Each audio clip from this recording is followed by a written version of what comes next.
अस्सलाम वालेकुम। एक नए व्लॉग में सोहेल रशीद आपके सामने मौजूद। इस वक्त की सबसे बड़ी खबर जो है वो अडयाला से आ रही है, वो आपके सामने रखेंगे। फर्द जुर्म आयद कर दी गई है। 9 मई का इंतहाई अहम केस था, GHQ गेट पर हमले का केस, जिसमें इमरान खान को भी नामजद किया गया था। इमरान खान समेत मुख्तलिफ जो उसमें पाकिस्तान तहरीक इंसाफ के लोग थे, रहनुमा उसमें शामिल हैं, जिन पर यह फर्द जुर्म आयद की गई है। 100 के करीब ये मुलजमान हैं। अब इस फर्द जुर्म के बाद होगा क्या? क्या इमरान खान की मुश्किलात में इजाफा हो गया है? क्या फौरी तौर पर किसी सज़ा का इम्कान है? फर्द जुर्म असल में होती क्या है?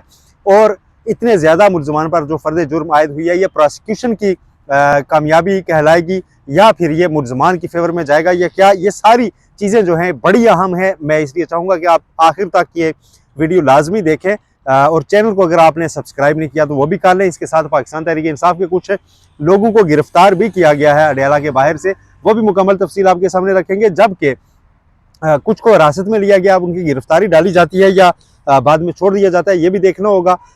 इसके अलावा बहुत अहम हलचल जो है इस्लामाबाद में सियासत में हो रही है, जिस पर उस तरह से निगाह नहीं है।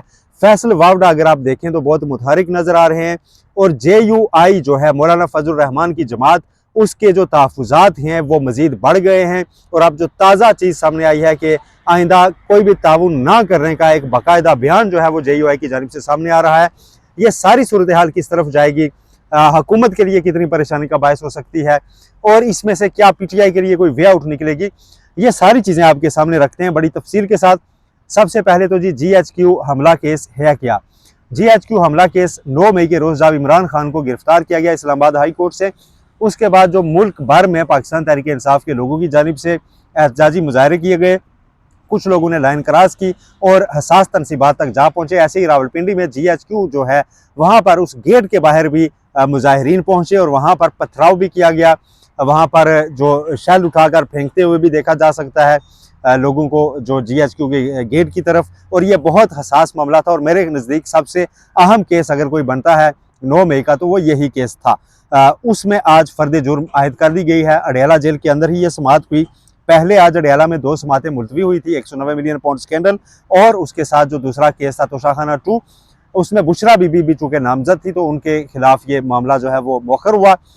लेकिन जो GHQ हमला केस था उसकी समाअत चली और उसमें फर्द जुर्म आयद कर दी गई। अब फर्द जुर्म होती क्या है? फर्द जुर्म होती यह है कि जब आपके खिलाफ कोई केस बनता है, खुदा न खास्ता, तो उसमें जब पहली बार बाज़ाब्ता तौर पर प्रोसिक्यूशन ने जो चार्ज लगाया होता है, जो इल्ज़ामात लगाए होते हैं, जिन दफ़ात के तहत कानूनी दफ़ात के तहत आप पर इल्ज़ाम आयद किया गया होता है, वो पढ़कर सुनाया जाता है और उसे अदालती रिकॉर्ड का हिस्सा बनाया जाता है। उसकी कापी आपको फराहम की जाती है और उसमें फिर बताया जाता है जी कि ये एविडेंस है प्रोसिक्यूशन के पास, तो आप मानते हैं आपने ये जुर्म किया या नहीं मानते। तो उस पर फिर ये मुल्ज़म पर होता है कि वो माने या ना माने। अगर वो उसको तस्लीम कर ले कि हाँ उसने ये जुर्म किया है तो इकबाल जुर्म हो जाता है, शहादतें पेश करने की नौबत नहीं आती। उसके बाद अदालत अपना फैसला सुनाने की तरफ जाती है कुछ ज़रूरी ज़ाब्ते पूरे करने के बाद।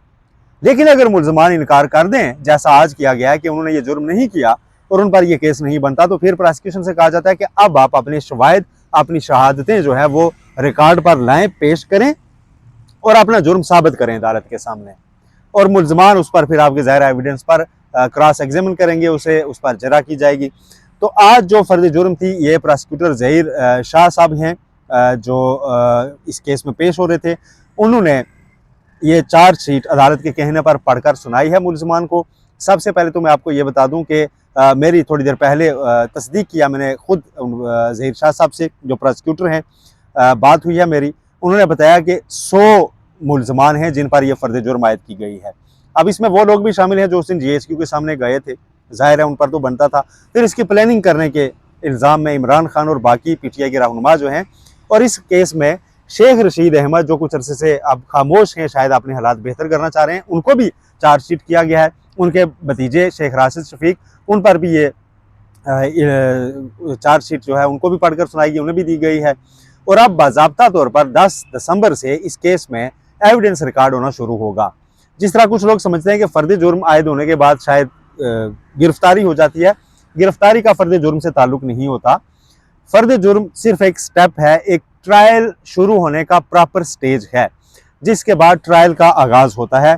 तो ये फर्द जुर्म आज आयद कर दी गई है और यकीनन ये अहम है कि अब इसके बाद ये केस चलेगा और फैसले की तरफ बढ़ेगा।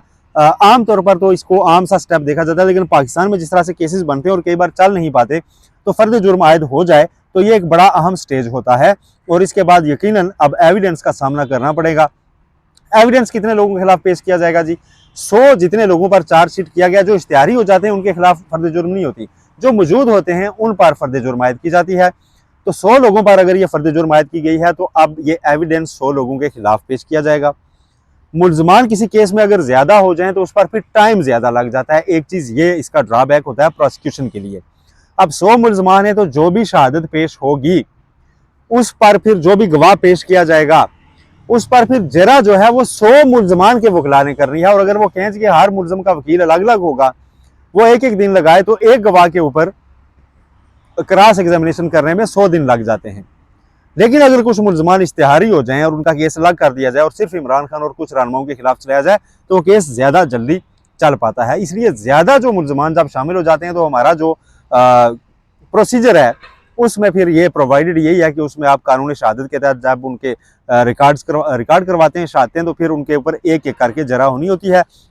तो इसमें मेरे ख्याल से वक्त काफ़ी लग जाएगा, लेकिन अब ये केस फैसले की तरफ बढ़ेगा ज़रूर। अगर रोज़ाना की बुनियाद पर समाअत हो तो कुछ महीनों में भी ये मामला निपटाया जा सकता है। और ये चूँकि जितना अहम केस है और दहशतगर्दी के इल्ज़ामात हैं, तो इसमें अब वे फॉरवर्ड किया है, मुल्ज़मान के पास क्या ऑप्शन होता है, वो इस फर्द जुर्म को चैलेंज कर सकते हैं या कुछ गवाहान के बयान कलमबंद होने के बाद वो बरियत की दरखास्तें दायर कर सकते हैं जी कि नहीं, एविडेंस हमारी उसमें नहीं जा रहा, साबित नहीं कर रहा, तो आप हमें बरी करें। फिर वो बरियत की दरखास्त हाई कोर्ट, सुप्रीम कोर्ट भी जा सकती है। फर्द जुर्म को अगर वो कुछ पॉइंट्स के ऊपर चैलेंज करना चाहें तो वह भी कर सकते हैं। या जिस तरह से कुछ मुल्जमान ने कहा था जी कि ये दहशतगर्दी की दफात इसमें नहीं बनती, तो उसमें उनकी दरखास्तें खारिज की गई, वो उनको हाई कोर्ट ला के तो ट्रायल सस्पेंड करने की कर सकते हैं। ये सारे ऑप्शन उनके पास होते हैं। लेकिन अगेन मैं कहूँगा कि फर्द जुर्म इस केस में, चूँकि ये अहम केस है और इसमें कुछ ना कुछ लोगों को सजा तो बहरहाल होनी है, ये आम वाकया हरगिज़ नहीं था। GHQ के सामने लोगों का चला जाना ये हसास तरीन तनसीबात में आता है। इसमें मेरा ख्याल है उस दिन उन लोगों से एक शदीद नौयत का बलंडर हुआ है कि ऐसी जगह पर जाना बनता नहीं था। ऐसी जगह पर जाकर प्रोटेस्ट आप अगर रिकॉर्ड करवा भी रहे हैं तो आपको मेरा ख्याल है बहुत एहतियात बरतने की ज़रूरत थी। तो उसमें जिस तरह के सीन सामने आ गए, कुछ लोग जाकर गेट को टकरे मार रहे हैं, तो उस पर केस दहशतगर्दी का ही बहरहाल बनता है। लेकिन अब देखते हैं कि ये केस क्या रुख लेता है आगे चलकर, और ATC इसको कितने दिनों में निपटाती है, कितना अरसा लगाती है, शहादतें रिकॉर्ड करने की रफ्तार क्या होती है, ये सारी चीज़ें देखी जाएंगी। लेकिन इस केस में पेशी के बाद जब बाहर निकले तो रावलपिंडी से NA-55 से उम्मीदवार भी थे पाकिस्तान तहरीक इंसाफ के, साबका हुकूमत में इनके सूबाई वज़ीर कानून भी थे राजा मोहम्मद बशारत, उनको हिरासत में लिया गया।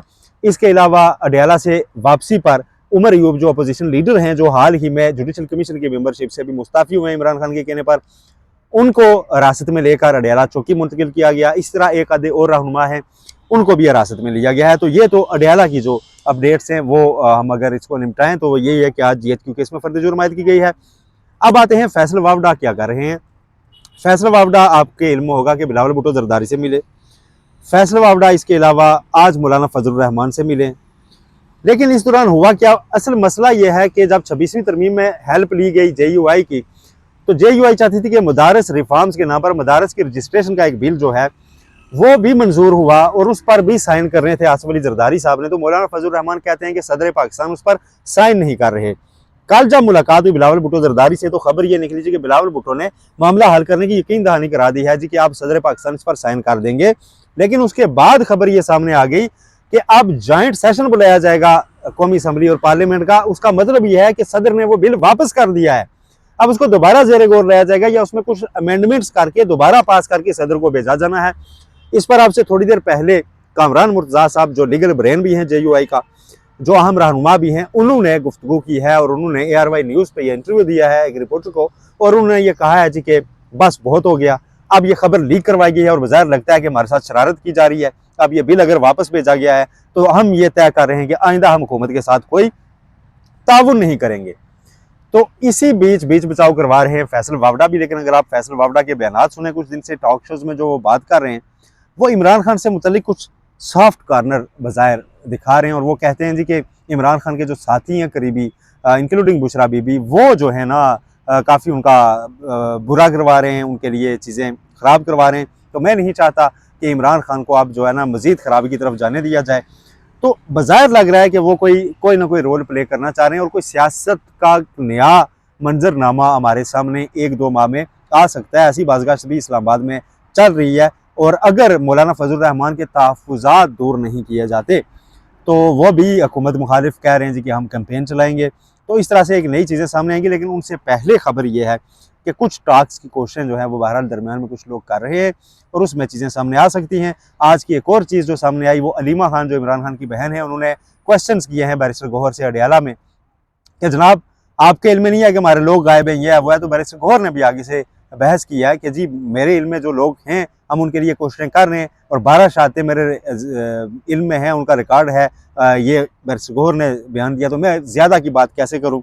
तो इस तरह की चीज़ें भी आप PTI में चल रही हैं। बैरिस्टर गौहर से मुतल्लिक़ इमरान खान का पहले भी बयान सामने आ चुका है कि शायद उनको अंदाज़ा नहीं है। तो ऐसे में फ़र्द जुर्म भी हो गई। तो ये चीज़ें ऐसी स्पीड से आगे बढ़ रही हैं कि अब शायद PTI की क़यादत में भी कुछ तब्दीलियाँ सामने आएँ। ये थी अब तक की अपडेट्स। अपना बहुत ख्याल रखिएगा। अल्लाह हाफ़िज़।